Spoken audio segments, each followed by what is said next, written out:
Fala, queridão. Fala, queridona. Você está aqui no ObvioCast, no quadro Teologia de Boteco.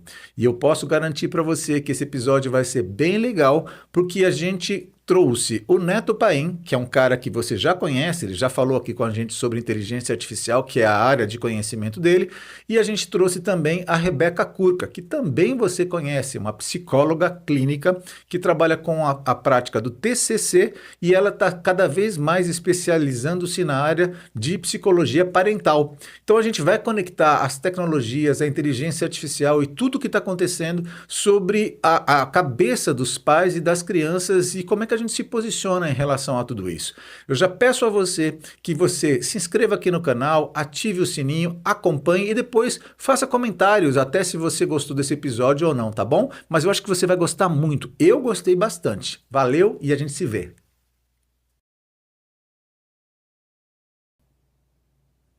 Excelente, Rony. Muito obrigado pelo convite. É um prazer estar aqui com a Rebeca, agora ao vivo e a cores. Já nos conhecemos digitalmente, agora está tendo a Sim. oportunidade de conversar pessoalmente.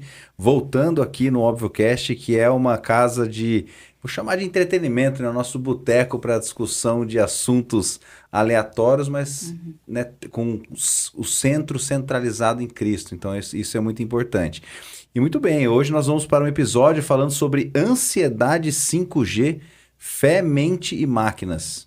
É um título ousado, eu diria, né? Quando a gente coloca um Sim. número com letra, mas no final nós estamos Uhum. tentando desafiar aqui a nossa mente, a forma do ser humano pensar, da máquina pensar, quais essas implicações. Então, eu não me lembro, Rebeca, se a gente se apresentou, né, no detalhe, mas eu sou engenheiro de computação, trabalho na área já há mais de 25 anos. Mas hoje eu sou diretor de tecnologia e inovação de uma empresa de recursos humanos. Então trabalhamos bastante, né, com Uhum. recrutamento, seleção. Tem muito psicólogo e psicóloga hoje né, ao redor ali do meu trabalho. Então gosto muito do tema quando a gente fala sobre, né, a forma das pessoas pensarem, enfim, agirem, que tem a Uhum. ver com o estudo aí da nossa mente. Mas eu Uhum. gostaria que você se apresentasse também para a gente começar o nosso bate-papo. Tá ótimo. Eu sou psicóloga, sou especialista em terapia cognitivo-comportamental, que é uma das abordagens da psicologia. Atendo mais na clínica já há mais de 10 anos. E tenho muito interesse na área infantil, na área da família, já avaliei crianças pequenas. É, e também sou mãe de 3 crianças que me impulsionam também a estudar mais sobre como que é a dinâmica familiar e tudo mais. Então, tenho estudado sobre essas coisas, sobre coisas mais modernas também em relação a telas e mídias e espero que a gente consiga conversar. Não, excelente. E a gente já tem um primeiro tema aqui, né? Temos um script cuidadosamente criado aqui pelo Rony. O Rony deixou a gente mais à vontade hoje, eu diria, para criar, então talvez tenham muitos cortes. E se tiver também não tem problema. Se não tiver corte, é porque foi na íntegra. Mas que legal. Onde a gente fala, né, de espaço de fé, a filosofia, tudo que está hoje conectado com tecnologia, Hum. mas não necessariamente é algo novo. A gente já vê isso há muito tempo, né, acontecendo na humanidade, porque quando a gente fala de tecnologia, acho que essa é uma primeira definição, né? O que será que era Hum, tecnologia na época de Jesus, por exemplo? tá. Recentemente tive a oportunidade de dar um curso na nossa escola dominical Hum, falando sobre tecnologia e tudo, e o impacto, né, de uso de telas para educação de filhos e tudo mais. uhum, Mas eu me peguei a pensar sobre tecnologia na época de Jesus, né? uhum, Então, uma das tecnologias na época era a estrada. As estradas tá. romanas, né, foi uma tecnologia que permitiu Ah, o avanço do evangelho, por exemplo, né? uhum, Quando a gente fala do ir de interessante. pregar, então a gente está Sim. muito preso hoje no nosso século aqui em tecnologia, tudo tem que ter digital, mas Uhum, não necessariamente, né? uhum, Então eu queria uhum. que você contasse do teu ponto de vista, do ponto de vista da psicologia, como é que veio essa evolução quando a gente fala de psicologia, depois a gente entra em tecnologia e a gente vai trocando essa ideia até chegar na inteligência artificial, por exemplo. Tá, evolução você diz da tecnologia na minha visão da psicologia, como que Exato. relaciona. Eu acho que a tecnologia ela vai servindo a gente conforme a gente vai sonhando, desejando coisas, planejando, né? A gente o ser humano é muito bom nisso, assim, em criar e partindo do que a gente sonha, do que a gente imagina, né? Então, até um autor que eu ia citar depois, mas acho que agora ia ficar legal, que é o Andy Crouch, que ele fala sobre tecnologia, ele fala que a gente já usa instrumentos, né, já há muitos anos, então também a estrada, a roda, né, tudo isso ajuda a gente a criar o que a gente quer, o que a gente almeja. E ele fala que tudo parte de um sonho de uma mágica, assim, que a gente quer ver as coisas acontecendo sem muito esforço, a gente quer aquela coisa acontecendo instantaneamente. Então, é um desejo antigo, mesmo antes, muito antes da gente chegar a esses dispositivos que a gente vê hoje, que a gente vê uma mágica acontecendo, que a gente aperta e aquilo acontece. Mas muito antigamente já tinha esse desejo da mágica, do algo incrível acontecendo, que eu só faço assim e aquilo acontece sem muito esforço e tempo meu gasto, né? Acho que isso tem a ver com como a humanidade tem se construído e tem evoluído dessa forma. E isso é muito legal porque mesmo no início vamos dizer assim, né, de toda essa onda de tecnologia, a necessidade é a mesma. Eu quero facilitar o meu dia a dia. Exato. Então, eu quero uma ferramenta mais durável, mais ágil. Eu quero algo que, né, me dê mais produtividade, que eu seja... de repente, eu estou pensando em descansar mais e que a máquina fique lá trabalhando, né? Desde, sei lá, da época de moinho. Você pode pegar várias tecnologias que Sim. foram colocadas ao longo da história, até o próprio carro, né? Do cavalo para o carro, depois, né, os trem a vapor, enfim, e chegar onde a gente chegou hoje, que o carro está dirigindo sozinho. Então, o ser humano está sempre querendo essa facilidade. Mais conforto. Mais conforto. Então, e será que isso é prejudicial à saúde, do ponto de vista da psicologia? Será que eu estou gerando algum tipo de problema, alguma patologia, alguma situação que está piorando a condição? O que você acha sobre isso? Eu acho que tem sempre esse perigo, né? Todas as coisas, acho que elas não são inerentemente más e ruins em si mesmas, mas sem dúvida a gente pode fazer um uso ruim, né? Das coisas que a gente cria, de qualquer coisa, na verdade. Então, a gente tem visto, por exemplo, as redes sociais serem extremamente prejudiciais para as gerações que agora estão imersas nelas, né? Na gente mesmo, que não cresceu com isso, mas a gente tem visto as telas, né? O poder viciante delas. E também é isso que a gente estava falando sobre esse desejo de mágica, esse desejo da gente ter menos esforço. Eu não sei se a gente foi criado para sempre ter pouco esforço, né? Assim, para ter as coisas instantaneamente acontecendo. Então, quando a gente pensa nas crianças, por exemplo, elas não se desenvolvem no vácuo, assim, elas precisam ter esforço, elas precisam cair, levantar, elas precisam errar, elas precisam ter decepções, elas precisam encontrar barreiras para elas se desenvolverem. Então, se elas tiverem tudo facilitado, eu também, se eu tiver tudo facilitado na minha vida, eu não sei se eu necessariamente vou desenvolver e florescer como eu devo como um ser humano, assim. Eu vejo que, né, o pouco que eu estudei sobre o tema na minha experiência profissional, é que a gente tem uma memória, vamos dizer, afetiva, tanto das boas coisas quanto dos maiores desafios que a gente teve, perdas, algum acidente, alguma coisa, de situações em que você teve que dedicar de fato muito tempo para resolver aquele problema, Sim. ou que foi uma grande euforia que você lembra talvez de momentos como, não sei, o casamento, o nascimento de um filho, um curso que você, né, ralou para ter um diploma, alguma coisa nesse sentido. E hoje a gente vê uma avalanche de informação. Então é algo que vem nos últimos, eu vou falar 20 anos, tá? Desde uma globalização, Tá.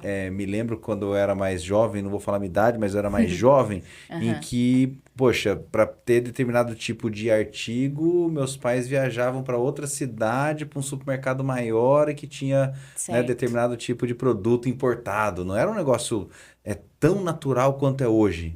Hoje parece que o importado está em todo... Assim, não tem mais o que... Você não consegue ver a diferença do Não é tão importado. especial, Não é né? tão especial, exatamente. Uhum. E essa avalanche de informação, ela vai gerando, talvez, mais ansiedade, né, das pessoas. Me lembro do teu último episódio que você falou sobre a ansiedade virou um uniforme invisível. Tá aqui, ó, na minha colinha. Então, Sim. né, como é que você consegue, né, hoje, analisando todo esse cenário, o que poderia, por exemplo, caracterizar de que a gente está à beira de um colapso? Será que a gente está? Eu acho que a gente sempre tem uma sensação, né, de que o mundo tá quase prestes a acabar, né? Mas assim, os pesquisadores têm percebido que essa geração, principalmente, que chegou. Foi assim, os pesquisadores estavam na faculdade ensinando, e aí, de repente, começaram a chegar universitários que estavam muito diferentes do resto da experiência deles. Então, professores já com muita experiência, de repente se depararam com estudantes que sofriam muito de ansiedade, de depressão, ideação suicida, e também muito antagônicos, assim, se sentindo muito em perigo o tempo todo, precisando se defender, então muito críticos a muitas coisas, de uma forma assim, isso vai me machucar, muito preocupados com si mesmos, assim, muita procura pelo serviço de psicologia e tal.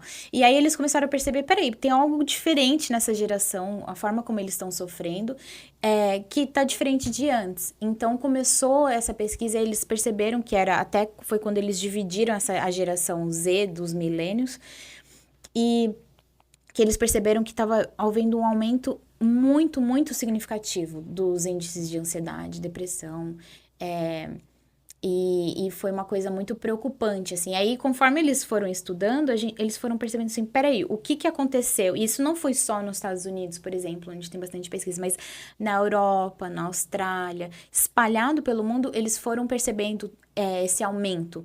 Então, eles começaram a perceber que, peraí, não tem algo que é só de um país. Alguma coisa aconteceu no mundo inteiro que essa geração piorou na saúde mental. E a única coisa que eles têm encontrado, que já há alguns anos eles estudam isso, é realmente o uso de smartphone, o uso de redes sociais, assim.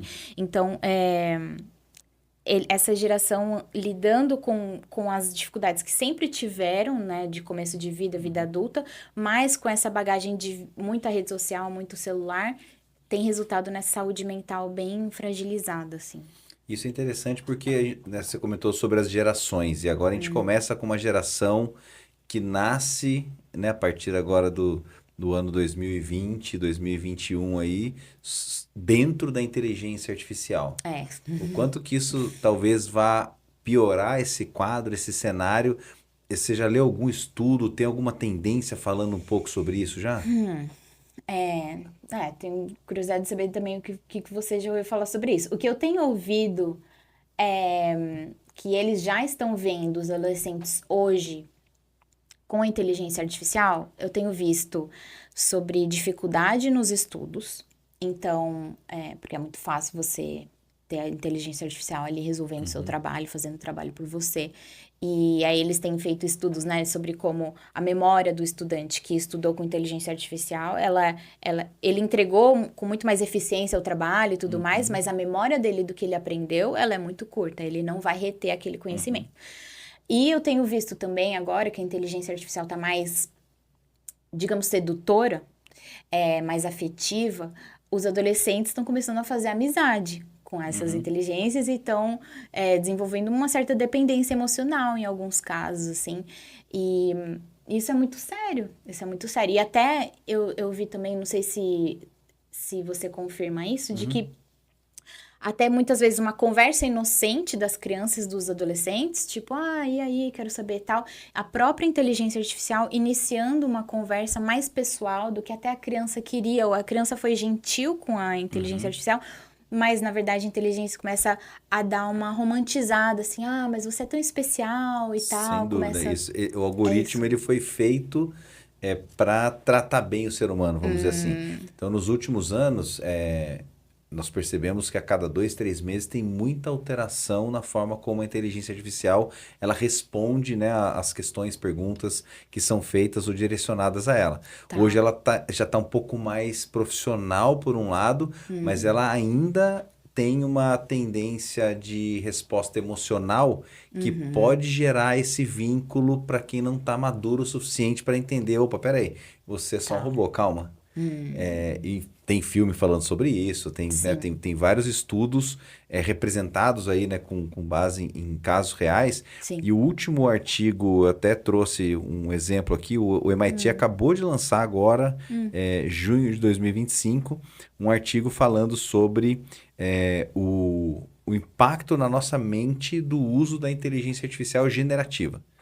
Que esse, né, para você que está estudando tecnologia, inteligência artificial, ela já vem lá desde 1950, vem amadurecendo, são vários campos de estudo de inteligência artificial para chegar hoje, né, no que nós estamos falando de IA generativa, que ele basicamente tem 3 grandes módulos ali, é Deep Learning, Machine Learning e Linguagem Natural. Junta tudo isso, é um pedacinho ali da IA que é a generativa que bombou e está todo mundo utilizando hoje, né, em larga escala, as empresas.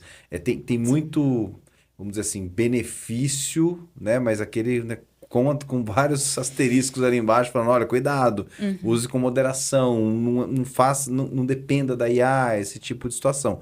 Mas esse estudo do MIT, ele é muito interessante, o título dele, deixa eu pegar aqui, vou até abrir o arquivo, eu trouxe a colinha aqui no meu celular, que ele fala sobre a sua cabeça no ChatGPT. É mais ou menos isso, ele faz uma análise cognitiva, ele estudou ali 4 meses, então são estudos incipientes, porque a IA generativa ela tem uma história recente, né, no nosso dia a dia, e ela entrou de uma forma avassaladora por conta, primeiro, globalização, digitalização, hoje você acompanha em tempo real praticamente tudo, então ela chegou rapidamente num nível exponencial, né, de adoção de inteligência artificial, independente da idade, né, de quem já tem um pouquinho de letramento, sabe ler e escrever, até né, o mais experiente aí do nosso ser humano já está usando a inteligência artificial de alguma forma. E nesse estudo ele fala de todos esses efeitos colaterais, são ainda incipientes, mas sim, a pessoa acabou de entregar um resultado, você pergunta para ela amanhã, ela já não sabe o que ela escreveu. Tá. E ela começa a depender tanto que você fala, tá bom, então agora escreve um texto e não usa inteligência artificial. O texto dela fica pior do que quem nunca usou a inteligência artificial. Então, tem vários testes nesse sentido, e eu acredito muito nisso, né, estudando um pouco sobre neurociência, de que aquilo que você não emprega a atenção plena para que você desenvolva, você vai atrofiar. E isso acontece com a nossa capacidade de raciocínio lógico, por exemplo. Então, quem vem da área de exatas é muito, sei lá, 90% do nosso treinamento é lógico. Se acontecer alguma coisa e acontecer outra coisa, então faça uma terceira coisa. E a gente olha para o mundo à nossa volta tentando raciocinar matematicamente. Tá. O que não é comum de quem está na área de humanas. A humanas, ela ora de outra forma. Ela explica, né, os acontecimentos de uma outra forma. Então, eu não sei se fez sentido para você, conecta, né, com o que você tem estudado também na área da psicologia. E eu ouvi também sobre o uso, eu não sei se tem exatamente inteligência artificial nas escolas, mas eu tenho visto o pessoal principalmente países mais desenvolvidos, lutando bastante agora contra o uso da EdTech, que eles chamam, né, educação, a tecnologia da educação usado nas escolas, porque eles estão vendo, acho que principalmente a Suécia, que foi um país que adotou muito, muito cedo, eles são um país que eles priorizam bastante as crianças e tal, então eles implementaram nas escolas muito cedo a tecnologia, as tablets para cada criança e tudo mais. E eles começaram a já perceberam que não deu certo, que as crianças não estavam aprendendo tão bem, que estava sendo ruim, e tiraram e voltaram com papel e caneta. E aí tem feito estudos agora que realmente as crianças aprendem muito melhor sem o uso de telas, assim. E acho que esse tempo mesmo, as telas, elas não permitem esse tempo da gente concretizar na nossa mente, assim, realmente solidificar aquele conhecimento. Ele é muito mais rápido e o nosso cérebro não funciona nessa velocidade, né? Então, a gente precisa desse tempo da escrita, ele acompanha um pouco mais o nosso raciocínio, né? Sem dúvida. Eu até recentemente indico para você que está buscando uma forma digital, mas ao mesmo tempo analógica, né, de aprender e de estudar, que são os cadernos inteligentes. Então tem a marca que eu conheci, chama Rocketbook. Depois podem pesquisar na internet, mas ele tem enfim, tem lá 10, 20 páginas que você consegue reutilizar. Então ele vem com uma caneta especial, tudo que você escreve ali, no final ele tem um QR Code, você consegue escanear aquela página, ele vira texto, ele pega a imagem, ele tem uma automatização com aquilo que você escreveu e você apaga depois com um paninho úmido, você consegue apagar, então você vai reutilizando e tudo que você vai gerando ali, ele vai para o teu arquivo pessoal, para o seu drive, para a sua nuvem, enfim, né, para a sua pasta digital de documentos. Mas o processo de aprendizagem, tem vários artigos falando sobre isso, que quando você está prestando atenção na tua escrita, você tem um alto poder de absorção daquele conteúdo. Perfeito. Quando você digita, você não tem a mesma absorção. Mesmo que você esteja mentalmente pensando, né? O famoso ditado da professora, né? Vai ditado, aí você tinha que ficar escutando, entendendo o que você está escrevendo e escrevendo. É diferente de digitando. Porque a letra já está lá. Aqui você tem que desenhar a letra. E desenhar a letra você está memorizando, né, mais vezes ali o que está sendo escrito. Isso é interessante, porque se nós olharmos para as escrituras, ela é muito clara, né? Que você tem que passar isso de manhã para o teu filho, de tarde, de noite. Memoriza todo horário, escreve na tua porta. Escreve... Então, essa passagem estando renovando, né, a mente toda hora com a palavra, hoje ela perde espaço facilmente ou tem uma distração, e a palavra, né, boa para isso é entretenimento, ou seja, eu vou tirar a sua atenção e vou te divertir, eu vou te entreter, e a gente está trocando o tempo que eu teria para estudo, para ensino, para relacionamentos e tudo mais, para usar uma tecnologia que talvez não seja tão benéfica assim, né? Por mais que o mundo tenha falado sobre isso, né? Então isso é muito legal. E principalmente se a gente olhar hoje, né? Vou fazer um outro gancho aqui. Olhando para inteligência artificial, né? Então, como que, vamos pensar, alguém que está dentro da IA, imerso dentro da IA, usando todo dia, que cuidado que ele deveria ter para que ele, né, do ponto de vista de saúde mental, que ele não dê um passe de um determinado nível? Tem algum limite? O que a psicologia pode ajudar, né, esses profissionais que trabalham com IA, por exemplo? Os cuidados, eu acho que a gente tem que ter, eu acho que a gente tem que ter muita sinceridade, acho, com a gente mesmo, né? Assim, não ser enganado pelo vício, pelo entretenimento, como você tá falando. Naturalmente, a gente vai optar pelo conforto, pela rapidez, pelo que é eficaz para eu ter tempo de me entreter ali depois, né? A gente tem esse desejo interior pela gratificação. Então, a gente tem que ser muito sincero com a gente mesmo e pensar o que isso está me trazendo. Será que eu estou deixando de realmente me enriquecer como eu deveria? No sentido de florescer, como a gente estava falando, né? De me desenvolver. Não é só a criança que se desenvolve, mas a gente também se desenvolve. Então, por exemplo, até mesmo estudar a Bíblia, será que se a gente usar muito tecnologia, também acho que deve existir uma forma certa. Eu sou nova na inteligência artificial, né? E acho que todo mundo, na verdade, é novo, né? E acho que por exemplo, com os usos das redes sociais, do smartphone, teve aquele otimismo em relação a uma tecnologia nova, né? Todo mundo achou legal. Quando a gente começou a olhar lá pro celular, a gente só clicava e, até minha avó, que nunca tinha olhado um celular, ela sabe mexer, aquilo é muito intuitivo. Então, tinha um otimismo de isso é muito bom, então vamos dar para as crianças, eles estão gostando, eles vão se desenvolver. E isso foi muito prejudicial. Então, agora a gente tem que ter essa cautela apesar da gente não ter domínio ainda sobre quais vão ser as consequências, porque como você falou, é extremamente novo, é de 1 a 2 anos, aquilo tá de um jeito, já daqui 5 meses vai ter evoluído muito mais. Então, acho que a gente tem que ter uma humildade, né? Assim, de não se deixar levar pelo que aquilo tá prometendo, pelo que a gente pode alcançar, assim, que pode ser demais. Acho que talvez um cuidado, e aí eu acho, você vai saber responder essa aqui.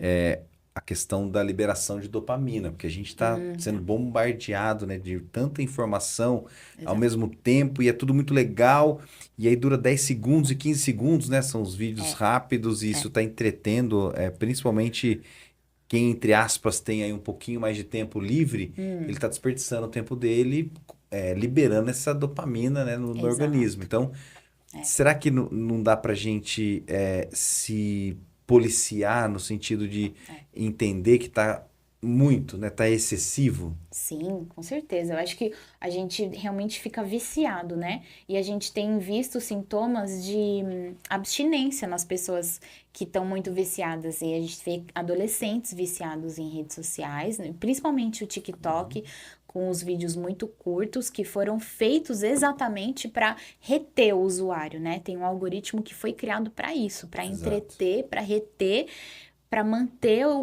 a pessoa ali ligada o mais tempo possível. Não tem compromisso nenhum com o conteúdo, com as consequências daquilo, né? É um objetivo muito ali do vício. E eles sabem, essas empresas sabem que a criança é mais suscetível ao vício. E eles não estão nem aí, né? Basicamente. E é muito grave Eles isso, estão né? aí só para quê? Para ganhar mais dinheiro, Exato. entendeu? Eles estão olhando do ponto de vista de mercado, né? Isso. De adquirir mais receita dado o uso das pessoas. E isso assim, enfim, é bastante crítico e complexo pensar como é que essa indústria funciona, porque até que ponto ser um TikToker é pecado? Aí você começa a entrar em outras discussões, né? Porque se você está levando alguém a pecar, você está envolvido, né, numa atividade, deveria fazer, não deveria fazer? Enfim, são questões, né, filosóficas que, pô, para essa aqui eu preciso de você, Rony. Na próxima você vai estar com a gente aqui falando sobre se é pecado ou não ser TikToker, entendeu? Já que se você é um excelente TikToker, você vai estar com a gente aqui na próxima. Mas olhando, né, para as consequências dessa dopamina exagerada, enfim, escutei ou li alguma coisa recente falando sobre isso, que as pessoas estão buscando, né, de várias formas essa liberação. Se não me engano, afeta a lâmina, né, que é um dos pedacinhos aí do nosso cérebro, que é responsável aí por sensação de felicidade, sensação de prazer e tudo mais. Tem gente que vai mais pro esporte, porque tem várias formas de você, né, controlar ou liberar a dopamina, e depois você tem o efeito contrário, que é o cortisol, se eu não me engano, que é o lado negativo, que ele dá a sensação do estresse, né? E aí é interessante que uma vez que você abre o portão, assim, para o vício, porque o vício é isso, então a dopamina, ela tem a questão do prazer e do reforço, ela é uma substância da motivação, então ela tem aquela recompensa, o prazer no final, então você fica mais motivado a querer aquilo de novo. A questão é que a dopamina, né, ela pode ser boa se a gente tem um esforço, porque ela ajuda a gente a fazer coisas difíceis. Então, para eu fazer um bolo muito gostoso, comer um bolo muito gostoso, se eu tiver todo o trabalho, eu preciso ter aquela motivação final para eu lidar ali com todo o esforço de fazer aquele bolo. Agora, se tudo na nossa vida é um pico muito alto de dopamina, mas sem pouquíssimo esforço, a gente vai ficar viciado aqui, né? E é o que acontece. Então, e uma vez que, é o que eu tava falando, uma vez que você abre as portas para esse vício em dopamina, você pode ir transferindo o vício. Então, você pode, uma criança que ficou viciada em TikTok, por exemplo, ela pode ser tirada daquilo, mas ela agora pode buscar em outras coisas que tem acontecido, a gente já tem visto. Então, vício em comida doce, em pornografia, em como você falou, apostas nos esportes, por exemplo, isso está sendo um problema gravíssimo, Nossa, no né? Brasil a gente não escuta outra coisa, né? No esporte já está associado à aposta. Exato. Impressionante. E é um problema, é gravíssimo, né? Tá sendo muito E, sério. e você entende que isso é algo novo, né? Vamos pensar assim, essa questão do liberação exagerada de dopamina, ou gerações passadas tinham outros tipos que levavam ao mesmo problema? O que que você entende? E aqui, de novo, nós estamos no boteco, eu Tá. sei que o Rony sempre fala isso pra gente, ó, nós estamos no boteco, não se preocupa em dar um dado extremamente Tá. preciso, é papel, né, de quem está nos escutando, Sim. nos assistindo também, questionar, buscar, fazer o comentário, entrar em detalhes, é mais pra gente trocar essa ideia aqui. Olha, eu acho que no nível que a gente tem hoje de liberação tão alta e tão rápida, eu não consigo pensar em nada, porque até falando, por exemplo, de conteúdo adulto ali, que hoje está em muita facilidade na internet, e já sempre existiu, é uma coisa antiga, só que não era tão fácil de encontrar, os adolescentes não encontravam com tanta facilidade. E esses outros vícios, então, até em comida, a comida hoje ela é muito mais doce, ela dá esse pico muito mais alto. Então, eu não consigo, eu acho que esse realmente é um problema muito mais atual. moderno. Eu acho. Eu vejo alguns impactos aí no mercado de trabalho, puxando, né, para o meu dia a dia, de desistência fácil de uma geração mais nova. Desistência. Dá um problema, desiste, não tem exato. essa persistência de tentar Exato. resolver, porque isso talvez não libere tanta dopamina, resolver algum tipo de situação, quanto, já tá aqui mesmo, deixa eu procurar outro emprego, já vai na internet e tal, não sei o quê, e já quer, né, mudar ali, muda muito fácil. É isso, é porque a gente está acostumado a essa liberação rápida, então sem o esforço.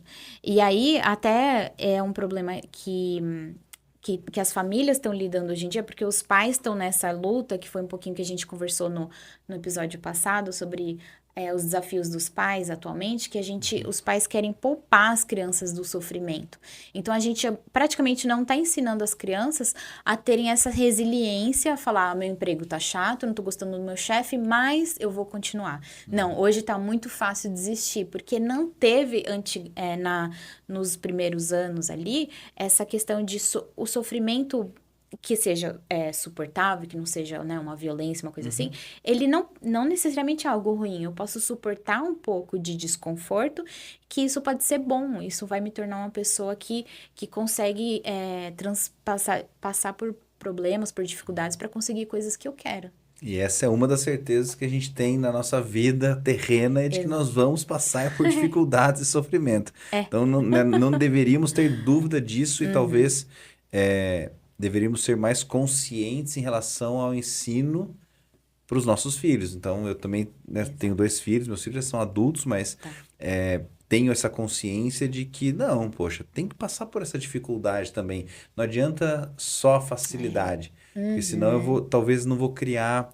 eu me lembro de um gestor meu que falava assim, não, tem que criar aquela casca para suportar. E é basicamente isso, essa experiência de saber, né, se virar numa situação em que ele fala, poxa, e agora? Até chegar na dependência de Deus também, tem um pouco isso. Quando é tudo muito fácil, fica fácil você olhar e não ter uma dependência, Exato. né? Achar que você depende de você ou da tecnologia, ou enfim, da facilidade que você está.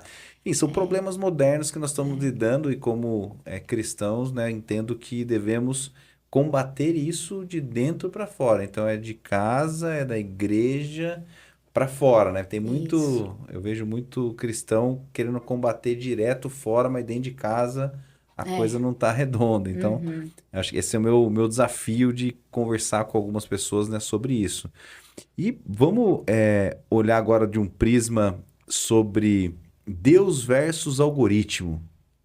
Isso aqui é uma coisa interessante, hein? Livre-arbítrio, importância do silêncio, a dificuldade de se desconectar para ouvir a voz de Deus, que é um pouco do que a gente estava falando aqui, né? Do efeito colateral de excesso de informação.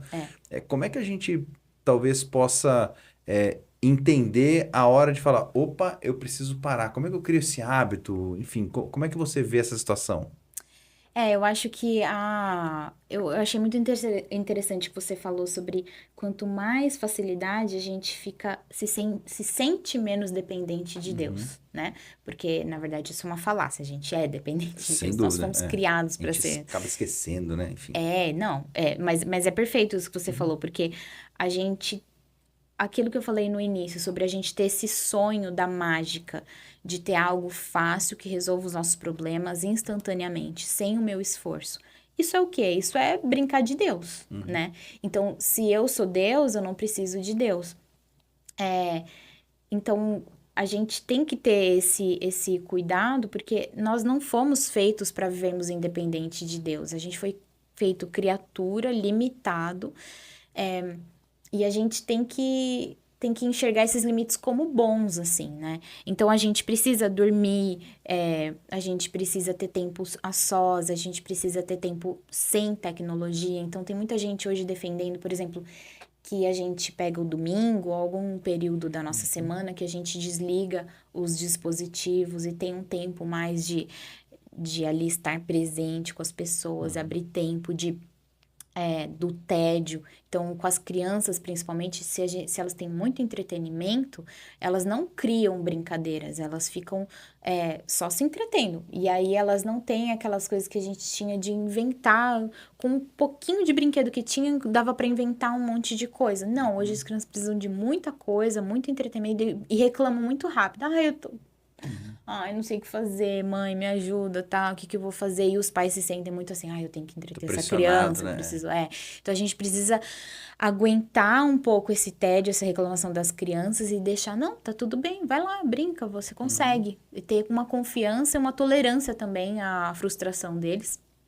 Que eles, no tédio, a partir do tédio, a gente funciona assim também, a partir do tédio a gente consegue ter essa liberdade, a nossa mente começa a explorar outros caminhos que a gente já tinha começado, mas a gente se aprofunda, né, em alguns assuntos, assim. Desculpa, não sei se eu respondi a sua pergunta, mas... Respondeu.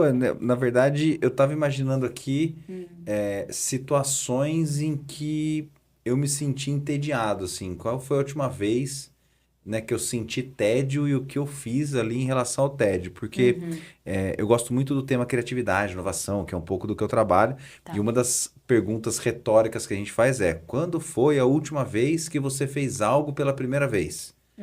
Para despertar a memória, né, afetiva das pessoas, entendendo que não é uma... invariavelmente vem assim, nossa, eu visitei tal país, ou eu saltei de paraquedas, vem umas respostas assim. Mas na verdade não, poxa, eu fiz um caminho hoje para chegar no estúdio do Rony que eu nunca tinha feito antes. Tá. Então fiz agora. Mas a gente está alerta a essas pequenas mudanças do dia a dia. Tá, essa eu sei porque eu tô atento a esse tema. Agora, do tédio, poxa, me lembro, né, quando a energia elétrica caía frequentemente, tava em casa, caiu energia. Faz o que sem energia? Na época não tinha bateria, hoje a gente tem celular com bateria. Quando cai a energia, você fala, ainda tenho tantos % de bateria, tô tranquilo. É verdade. E anos atrás que não tinha isso. Então, o tédio vinha dessa falta de ferramenta. Você não tinha o que fazer ali. Aí faz o quê? A gente começava a conversar. Me lembro de... vamos contar história, então. Aí começava as histórias de terror. Começava a querer botar medo. Eu tenho 2 irmãos.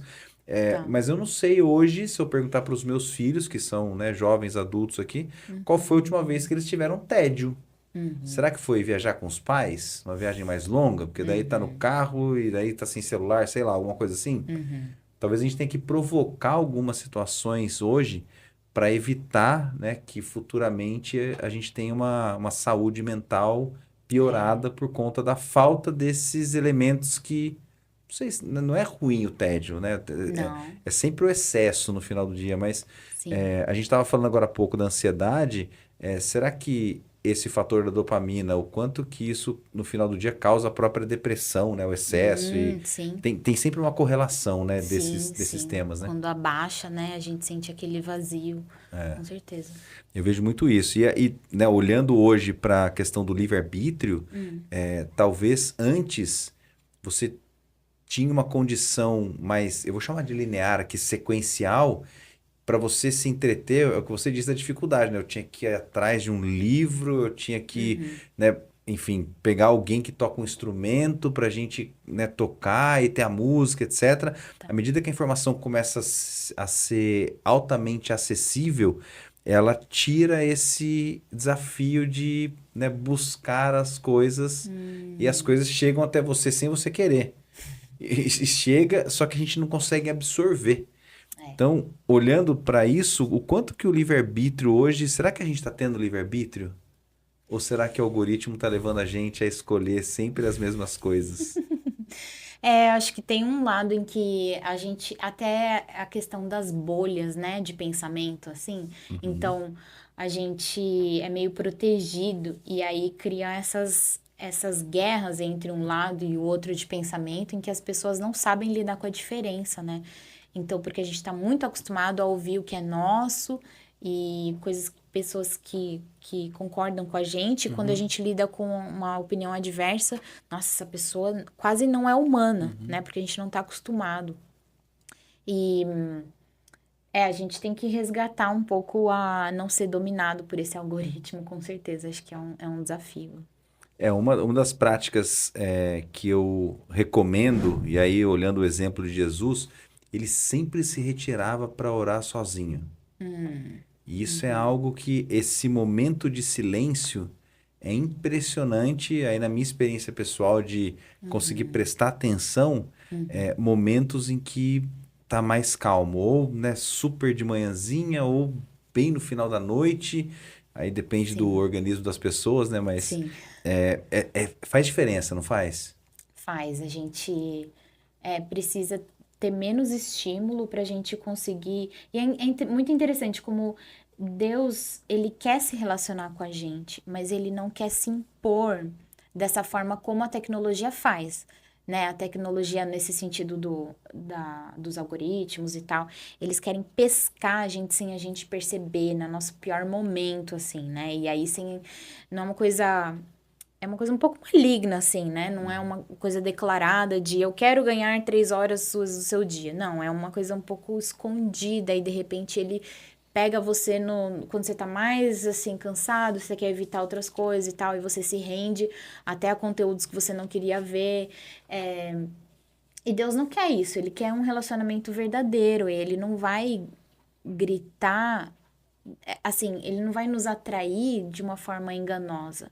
Ele tá muito declarado quem ele é e ele quer que a gente se aproxime dele, mas ele não vai enganar a gente. Vai ter essa O atenção, mundo é que tem essa essa missão estratégia, de né? nos enganar, né, a todo momento. Então, um pouco do que eu falo, Rebeca, sobre o uso da inteligência artificial, falo em casa, familiares, amigos, é que a gente precisa estudar exatamente para entender até qual é a fronteira. Até onde eu vou no uso da inteligência artificial? Dá para usar de uma forma saudável? Eu ainda acredito que sim. Tá. Talvez você está assistindo isso aqui daqui a 2 anos, eu vou negar isso, mas por enquanto eu Sim. acredito que sim, é possível. E aí, olhando para a minha área de atuação, eu venho desde a época de computador que era telinha verde, né? Então, pega essa época do computador pessoal, ele veio entrando essa tecnologia, depois smartphone, aí internet, né? Nesse meio tempo, a internet com acesso e conectividade, mas dá para usar de forma responsável. Assim como dá para usar de forma muito irresponsável. Mas eu não acredito que é só essa tecnologia digital, tem outras, né, tantas coisas que a gente pode fazer de forma irresponsável. Mas Sim. e a inteligência artificial, será que ela vai chegar nesse ponto de nos dominar de fato? Eu acredito que são coisas que a gente pode se deixar levar. Assim como a vaidade, né? Biblicamente também, ó, cuidado com a vaidade. Fala muito sobre Sim. isso. A Tá. vaidade é desde o início da civilização, tem as pessoas, né, homens e mulheres, se preocupando com o corpo, com a vaidade. E hoje tem muito, né? É whey protein, é não sei o que, alimentação de não sei o que lá, suplemento, tem muita coisa assim. Você vai ver o que que é um culto ao corpo. E tem um monte de equipamento, ferramenta. Tem gente que tem lá planos e planos de academia, não sai da academia. É legal? Pô, é saudável fazer Pode uma ser bom, academia. né? Pode ser bom, mas se você exagerar, então Sim. é sempre nesse ponto que eu me pego de ter o senso crítico. Acho que no final é a gente estudar o máximo que a gente puder, entender, deixar o Espírito Santo agir também, né? Não ficar bloqueando com enfim, com decisões erradas, para que a gente tenha esse discernimento, né? Pedindo sabedoria a Deus para que Ele nos ajude a entender. E agora, uso ou não uso, né? Exato. Eu tava pensando que pra gente é muito novo e a gente tá um pouco... Eu sinto um certo terror, assim, do tipo, o que essa máquina vai fazer e pra onde ela vai, e a gente vai dar conta dela e tal. E dá uma noção de impotência em relação a ela. Mas a gente não pode esquecer que Deus tá no controle da máquina também. E das consequências futuras que podem acontecer com tudo que a gente está criando, que vocês estão criando. A culpa é minha. Seu marido, você falou, a culpa é nossa. Mas não é a primeira vez na história da humanidade em que a humanidade cria ídolos. De ídolos que a gente acredita que eles vão dar tudo pra gente, que eles vão fazer tudo por nós. E Deus já lidou com esses ídolos desde que o ser humano foi criado ali da queda. Tem essa questão de ídolo, de achar que eu posso ser melhor que Deus. Então, a gente não pode se esquecer de que Deus está no domínio disso e que Ele tem a cura e a salvação para todos esses ídolos. E acho que a inteligência artificial ela pode ser mais um desses ídolos, não é algo que está fora do controle de Deus. E ela é bem sedutora, viu? Eu posso te afirmar. Quanto mais tempo você passa com a IA, mais ela diz que te entende e cria uma linguagem que vai envolvendo, né, as pessoas. Eu me lembro de anos atrás, quando eu estava dando aula na graduação, no 2012, teve uma época que eu dei aula na graduação de computação. E eu falava assim, ó, pessoal, seus filhos, o melhor amigo dele vai ser uma inteligência artificial. Isso lá atrás. Olha. Há mais de 10 anos atrás, né, falávamos sobre a inteligência artificial tomar alguns postos, vamos dizer assim, de pessoas. Tá. Então, pode ser que o nosso guarda seja, né, um robô com IA, pode ser que o seu melhor amigo, pode ser que o seu pet seja um robozinho, não vai mais ser um animal. Mas são todas extrapolações disso que você está falando, sobre criar ídolos, né? Criar, já que a gente foi criado à imagem de Deus, né, o homem sempre quer criar alguém à imagem dele. Olha aqui minha criação, né? Tem o homem busca esse título de criador também, né, ao longo da história. Então, dá um pouco de medo, às vezes, de saber de onde a coisa está caminhando, mas eu ainda fico com a postura de entender o máximo para que eu possa, inclusive, saber se eu estou sendo levado ou não. Sim. Porque tem um pouco disso também, né? Quando a gente não conhece, você acha que você tomou decisão, mas... né, você está sendo bombardeado pelas informações que te levaram a tomar aquela decisão. Eu acho que principalmente quem é pai hoje em dia, eu já tenho uma preguiça de inteligência artificial, mas eu sei que eu preciso entender, eu preciso estar atualizada, porque eu sei que futuramente meus filhos já vão estar usando, então eu não posso ficar só, né, na abstinência disso e achar que, não preciso dar. Mas você falou uma coisa importante, né? Agora, indo já para o nosso encerramento desse episódio, nós estamos falando... Você colocou o tema pais, né? A gente margiou aqui várias vezes, a gente comentou sobre os pais, sobre a responsabilidade, né, da educação aí dos filhos. Vou aprofundar nesse tópico. Então, vamos imaginar que nós, como pais, quais as ferramentas, técnicas, o que a gente poderia fazer para que a gente garantisse ou que a gente trabalhasse melhor os nossos filhos à luz da Bíblia, para que eles tenham discernimento, que eu vou traduzir por saúde mental, tá? Para mim, o discernimento é quando você está com a tua saúde mental em dia, você tem um discernimento, né, mais certo, vamos dizer assim. Não sei se eu posso dizer isso, você me corrige, por favor. Mas o que você entende que a gente poderia criar de ferramentas ou de antídotos para o mal desse século, que é excesso de tela, excesso de informação? A gente não falou, mas tem o FOMO, né? O Fear of Missing Out. Nossa, eu tô perdendo. Isso eu brinco muito com a minha esposa, né? Ela já sabe. Eu pego lá para assistir filme. Agora tá no meu... né? Vamos assistir um filme, amor? Vamos. Ela já sabe que a gente não vai assistir um filme e que eu vou ficar lá uns 20 minutos, meia hora escolhendo... Porque sempre tem uma coisa mais legal, né? Daí eu quero ver o trailer, eu quero ver, até no final a gente dorme e fomos felizes. Então, não que eu tenha FOMO, mas eu sei que isso é um problema, já é praticamente uma patologia, né, em algumas pessoas que gera ansiedade, vai gerando depressão, eu tô perdendo e tudo mais. O que a gente poderia fazer para evitar isso, então, nos nossos filhos? Aí o recado final para vocês, pais. Tá. Eu acho que a gente precisa não só restringir, que eu acredito, eu sigo a linha de que a gente precisa restringir bastante o uso de smartphone para as crianças.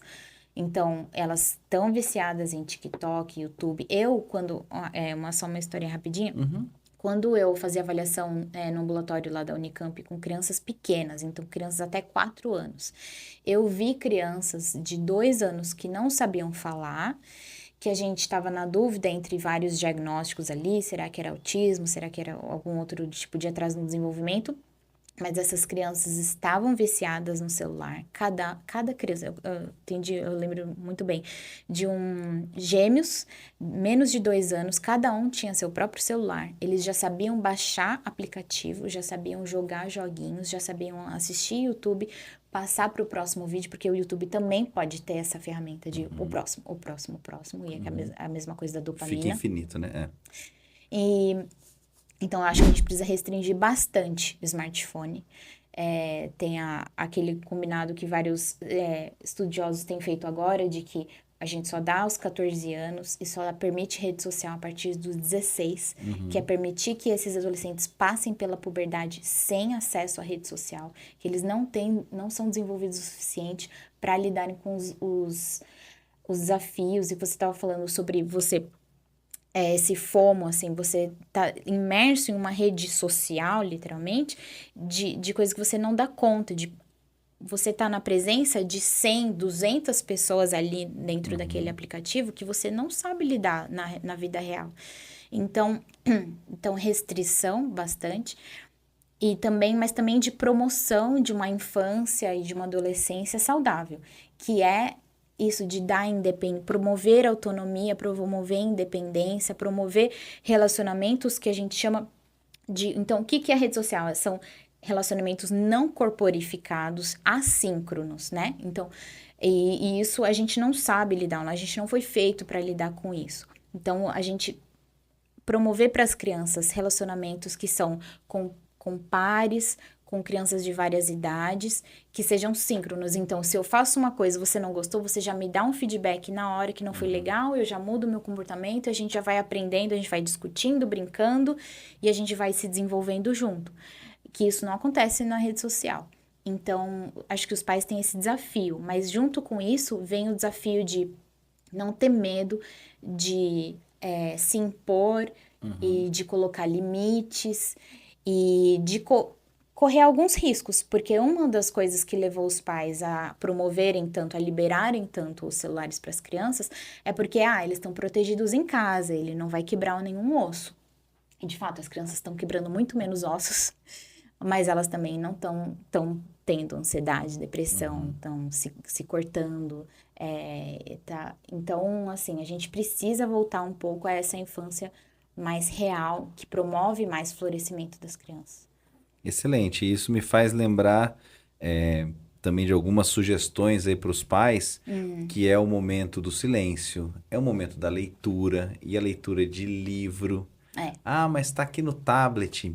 Gente, qualquer sinalzinho de mensagem ou coisa que acontece ali no tablet vai tirar atenção. Ele interrompe, né, o processo de aprendizagem.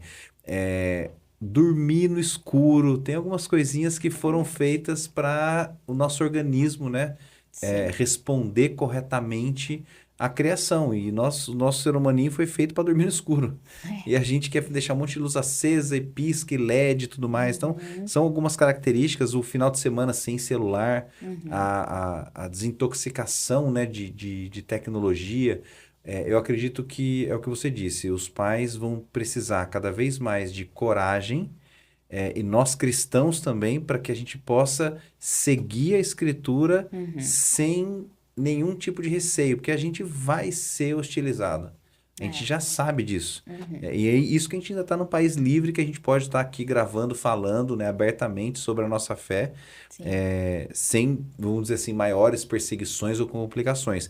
Tem países em que, se eu estiver gravando aqui agora, né, sobre esse tema, eu vou ser morto ali na frente. Então, e a gente faz esse exercício, às vezes, de falar, poxa, o quanto que a gente vai manter a nossa fé dado uma situação hostil. A gente tem que ensinar os nossos filhos para isso, porque depois você tem faculdade, você tem trabalho, você tem vizinho, você está numa sociedade que não segue, né? O mundo em geral não segue os mesmos princípios e valores que nós temos. Então, eu acho que temos que entender que nós estamos no meio de uma guerra espiritual também. Sim. E educar os nossos filhos, né, nesse sentido. Eu percebo uma diferença, tem alguns amigos que praticam homeschooling, né? Tá. E eu vejo uma diferença muito grande entre as crianças que cresceram com homeschooling sério, de crianças que o pai e a mãe davam o celular na mão e mandavam para a escola. É muito diferente o nível de concentração, o nível de absorção. Sim. Então, será que a gente não tem que promover mais esse tipo de ambiente? Será que o homeschooling é uma saída para isso? Eu sei que tem defensores, né, de ambos os modelos, mas eu percebo que os pais têm um papel fundamental. Tem. E desde os últimos, eu vou dar aqui um chute também, que não é muito a minha área, mas nos últimos 40, 50 anos, a gente percebe uma delegação dos pais na questão da educação para a escola, para a igreja. E põe lá que tem a regra, segue a regra. Certo. Então, né, chamando aqui os pais para essa responsabilidade, para quem tem pai adolescente, para quem tem pai criança, para quem quer ser pai e mãe, Sim. percebam a responsabilidade que vocês têm de inserir, né, a criança de uma forma saudável, né, no contato com tecnologia. E meu último recado leiam os termos de aceite dos sites que vocês cadastram ou que vocês disponibilizam. Você citou duas informações interessantes, né? Da idade de ter o smartphone e de acessar a rede social. Então, até pouco tempo atrás, algumas redes sociais você não conseguia com menos de 16 anos. Aí, o que os pais faziam? Ele cadastrava no nome dele e deixava a criança usar. Olha Então, a gente não está lendo, porque a maioria das empresas sérias de tecnologia, elas colocam lá isso aqui, né? Põe uma advertência, cuidado, não acesse, não use, não é para criança. Sim. Mas os pais, principalmente aqui no Brasil, vejo muito isso, fora, talvez tenha uma outra dinâmica, né? Fora do Brasil. Eu disse um talvez, assim, eu não tenho tanta certeza, mas aqui no Brasil eu vejo muito isso de ignorar veementemente, assim, qualquer recomendação. Apareceu um texto, eu até falo muito com meu pai e com a minha mãe quando a gente está falando de tecnologia, eu falo, lê o que está escrito. Lê, antes de você ficar dando qualquer tipo de ok na sua... Leia o que está escrito. E a gente talvez esteja deixando passar, né, os problemas que podem acontecer porque eu não li. Não, mas você sabia. Não sei. Não, você clicou que você sabia. E daí a empresa também se defende porque ela fala, alguém clicou, eu avisei que isso dava problema. É basicamente assim, né? Fumar dá câncer. Daí o cara, depois ele fuma e fala, não, eu tô com câncer, eu não sabia. Não, tá escrito lá. Tá muito então, claro. É um pouco sobre isso, né? Então, muito bom. Pode completar, por favor. Obrigada. Eu só queria terminar falando sobre essa coisa da mágica. A gente tem também, desculpa voltar nesse assunto, mas a gente tem também esse nosso desejo de mágica, mas a gente tem uma mágica verdadeira. A gente tem esse senso de que existe algo maior do que nós, algo maravilhoso que deve ser contemplado, que é encantador e que a gente é atraído por isso. Só que é um tipo de mágica que é, de acordo com a nossa fé, é Deus, que nos atrai, mas de uma forma, de um certo temor, em que a gente se aproxima, não querendo controlar, mas querendo realmente admirar e participar como uma pequena parte, não como tudo, não como controladores. Eu acho que a gente tem que abraçar e também passar para as nossas crianças esse tipo de contemplação de Deus, que existe algo maior do que nós, que nos ama e que a gente não precisa controlar e que a gente pode ficar muito feliz em sermos criaturas pequenas, limitadas, mas que aproveitam dessa beleza maior que nós. E fugirmos desse uso da tecnologia que nos promove como controladores e criadores donos, e poderosos, e que são donos dessa mágica de controlar tudo. Então, acho que a gente pode voltar para esse uso, né, desse nosso desejo da mágica. Excelente. Então, queria agradecer, Rebeca, pelo nosso Obrigada. bate-papo aqui, foi muito legal. Aprendi bastante com você também, eu vi que você veio bem preparada.